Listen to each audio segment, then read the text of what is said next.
$2. That's what a million words into Qwen 3.8 Max costs you today, and $6 for a million out, straight from Alibaba. The same model, running on hardware you own, needs a stack of graphics cards that costs more than a house, and Alibaba says they're about to hand you the download for free. So what does it actually take to run Qwen 3.8 Max yourself? When Alibaba launched this thing, they claimed it outright beats GPT 5.6 Sol Max when it comes to agentic computer use, which means you could theoretically hand the AI the mouse and keyboard and let it drive your machine while you sit back and pretend to be busy. And having a frontier model like that sitting on your own hardware gives you things a rental never can. When you rely on a cloud API, the provider controls the terms, which means they can throttle your rate limits, raise the price, or just sunset the model and break the application you built around it. But when you download the weights locally, you own that capability in perpetuity, and nobody can pull the plug on you. Plus, your privacy is completely guaranteed, because no matter what proprietary code or terrible unoptimized database queries you paste into the prompt, absolutely none of it ever leaves your machine. You get a frontier class AI that works entirely offline at full strength without a corporate chaperone looking over your shoulder. All you have to do is download the files and load them into memory, which sounds simple enough until you remember that a frontier model requires a massive amount of physical hardware to actually hold it. So what does owning it actually cost? A model this massive hands you two different bills, and the compute side is the cheap half. Based on published research, it works by keeping most of its brain asleep at any given moment. It has 2.4 trillion parts in total, but roughly 95 billion of them actually fire for any single word it writes, which works out to about 4%. And since the processing speed is set by the active share rather than the total size, the raw power it takes to answer you is low, which explains why the official API can afford to spit out tokens for a measly $2 per million words in. It sounds like the ultimate hack, giving you frontier capabilities on a compute budget that a mid-range gaming rig could technically chew through without catching fire. But this is exactly where the architecture bites you, because that active 4% is never the same 4% twice. The specific parts that fire change with every single word it generates, instantly bouncing from a Python logic block to a grammar node to whatever obscure cluster understands your sarcasm. You can't just load the active pieces into memory and leave the rest sitting on your hard drive, because by the time the model realizes it needs a different part of its brain, the token has already timed out. So to get any answer out of it at all, every last piece of that behemoth has to sit there fully resident and awake, just waiting to see if it gets called on. Which means the true trap of this setup is that while your speed bill is set by the active share, your memory bill is dictated entirely by the total. So how much memory does keeping all of it awake actually mean?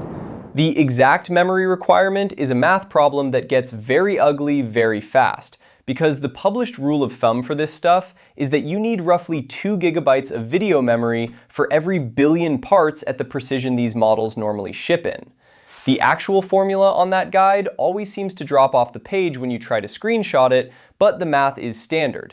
And on top of that base requirement, you also have to add about a fifth extra just for the working scratch space it needs to process your context.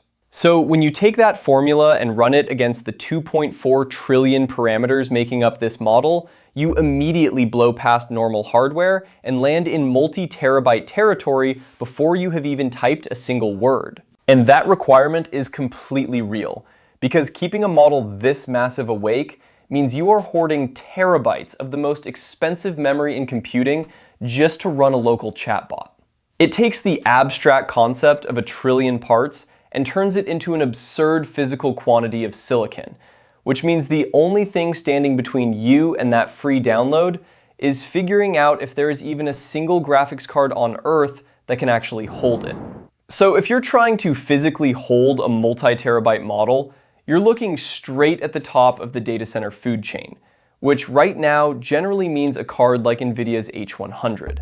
Each one of those gives you exactly 80 gigabytes of memory, which means you'd need dozens of them networked together just to load the weights without crashing. and they cost tens of thousands of dollars a pop to actually buy outright.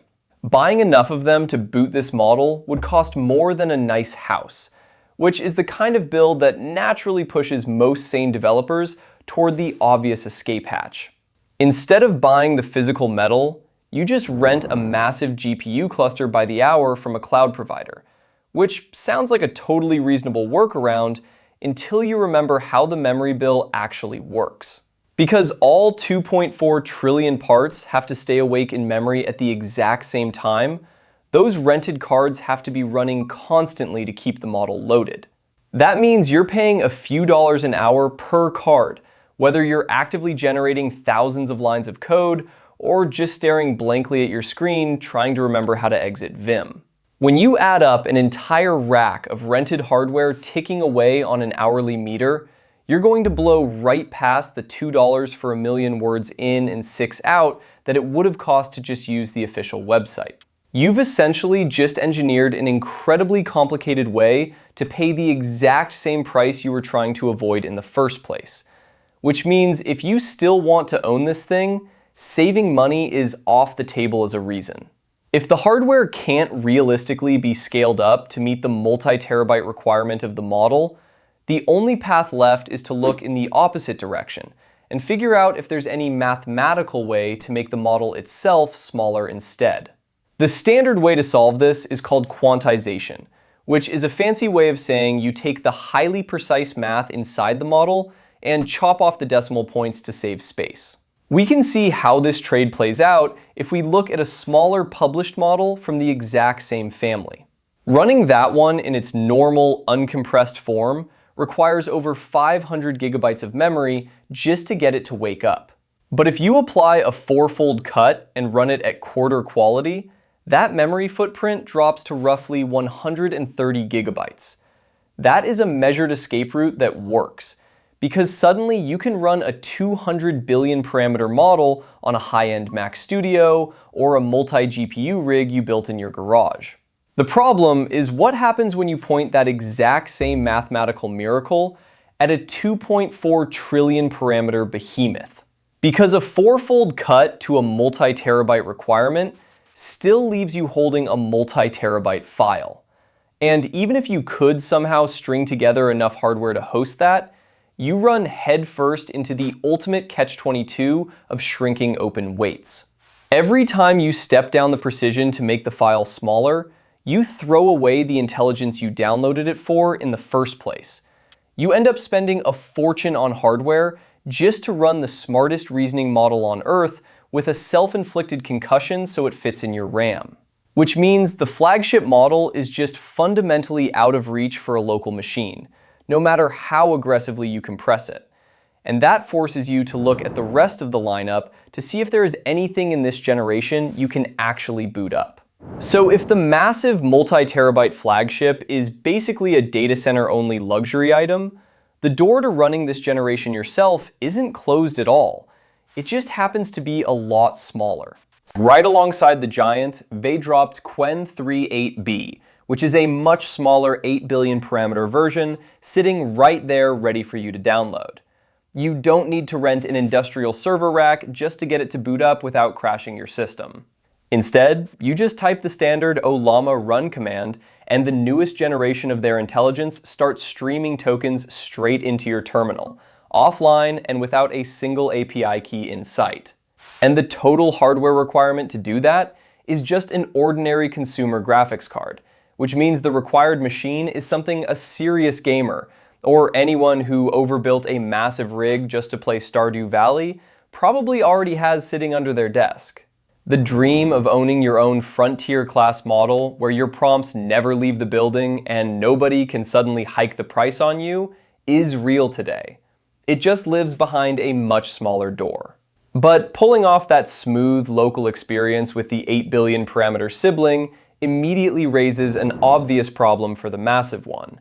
Because if you can get a fast, private, free local setup working by this afternoon on hardware you already own, you have to ask what exactly that 2.4 trillion parameter flagship's enormous hardware bill is actually buying you. Because when Alibaba dropped this thing, they claimed it outright beats the best American models, which makes for a great headline, right up until you realize it was entirely self-reported. There was absolutely no independent testing on day one, and it turns out grading your own homework is a time-honored tradition in AI marketing. But once the independent aggregators actually got their hands on it, the undisputed champion narrative fell apart fast, because it currently sits somewhere around 31st on the overall leaderboard. It's actually pretty mediocre at general conversation, which drags that overall score down. Because if you sort that exact same list by reasoning, it shoots straight to the very top. So instead of buying an all-knowing oracle that writes perfect marketing copy, that massive multi-terabyte memory tax is actually paying for a hyper-specialized math and logic engine. Which means if you're just trying to build a generic chatbot, this model is a catastrophically bad deal. But if you need a machine that can actually think through complex problems, it might just be the most valuable open model on the internet. And that brings us right back to the concrete wall. Because if this specialized brain is actually worth surviving the hardware nightmare, what would it actually take to run it yourself? And can you even get hold of the files? The actual way you run a model this big without a data center is by cheating, which means using custom engines built by researchers that split the workload right down the middle. So the sleeping parts of the model just sit in your computer's cheap system memory, and only the tiny fraction of parts that are actively firing get sent to the graphics card. You just trade an impossible graphics card bill for terabytes of ordinary RAM packed into a single motherboard, and you pay a massive speed penalty to shuttle all that data back and forth. But even if you actually build that monstrosity in your garage and accept the speed tax, you still can't run this model today. The open download that Alibaba promised within days of their announcement simply hasn't materialized. From what people are reporting, if you go looking for it right now, you won't find an official repository. There are no gigabytes of weights sitting on the Hugging Face shelf waiting for you, and there is no published license. So that whole run-it-yourself dream is currently stuck on hold, which means all those benchmark victories only exist on rented servers for now. Every time a massive flagship drops, the headline parameter count tells you how smart the thing is, while the real hardware bill tells you who is actually allowed to turn it on. Knowing how to read the gap between those two realities is the skill that outlives any specific model release. Because right now, the biggest open brain on the planet is free in name, but the memory bill is the one line nobody can negotiate down. Anyways, that's all, folks.